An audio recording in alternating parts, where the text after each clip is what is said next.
Toi aussi, tu as le projet cheveux longs pour cet été et même pour après. Bouge pas, cette vidéo, elle est faite pour toi. Je vais tout t'expliquer. J'espère que vous allez bien. On va rentrer tout de suite dans le vif du sujet parce que vous m'avez harcelé pour comment faire pousser ses cheveux, avoir des longs cheveux beaux, doux et en bonne santé et surtout maintenir sa longueur. Je vais tout vous expliquer. Ce sont des conseils qui ont marché pour moi. Là, j'ai 3 minutes. Je vais essayer d'être la plus claire et limpide possible et vous donner le plus d'astuces possible. C'est parti. Ah oui, je tenais à préciser aussi que ça dépend de vos types de cheveux dans le sens où moi je sais que j'ai les cheveux et les ongles qui poussent super vite. Il y a des personnes chez qui ça prend plus de temps, etc.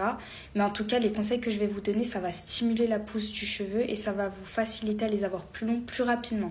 Je tenais juste à préciser ça. Mais que certaines personnes ont des résultats visibles plus vite parce que ça dépend tout simplement de votre type de pousse de cheveux.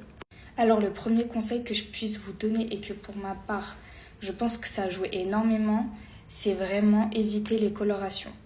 Voilà. Peut-être que chez certaines personnes, ça ne joue pas, ça n'a pas un réel impact, mais moi, je pense que vraiment les couleurs, c'est pas nouveau. Les décolorations, tout ça, ça tue, ça bousille vos cheveux. Mais vraiment, c'est un conseil que je vous donne.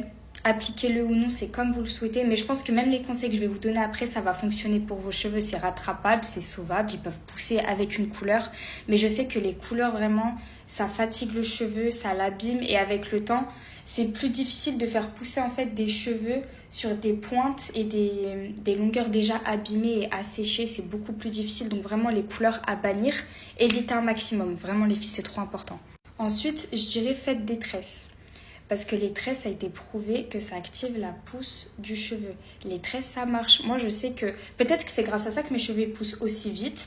Mais je sais qu'à chaque fois que je fais une douche, que je lave mes cheveux, je fais une tresse automatiquement. Je sais pas, c'est un réflexe pour qu'ils soient démêlés. Mais je vous jure que les tresses, ça marche. Donc vraiment, commencez à faire plus de tresses et vous verrez le résultat.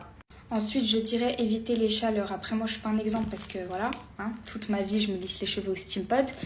Mais évitez, c'est-à-dire les sèche-cheveux, les boucleurs, tout ça, vraiment la chaleur, évitez parce que c'est pas bon pour le cheveu. Toujours se prendre des 200 degrés ou alors protégez-les, d'accord? Essayez de les protéger avec des produits, des crèmes, mais vraiment faites attention avec la chaleur. Ensuite, je dirais couper vos cheveux seulement en cas de nécessité. Si vous sentez que vos cheveux ont le besoin d'être coupés, qu'ils sont vraiment morts, secs, vous coupez. Mais ne les coupez pas tous les mois, ça sert à rien, ça va pas faire pousser les cheveux. Personnellement, je trouve que cette astuce, elle sert à rien, à moins que vos cheveux vraiment ils sont morts et qu'ils ont le besoin d'être coupés. Ne les coupez pas, ils vont pas pousser plus vite. Tout ça, j'y crois pas du tout.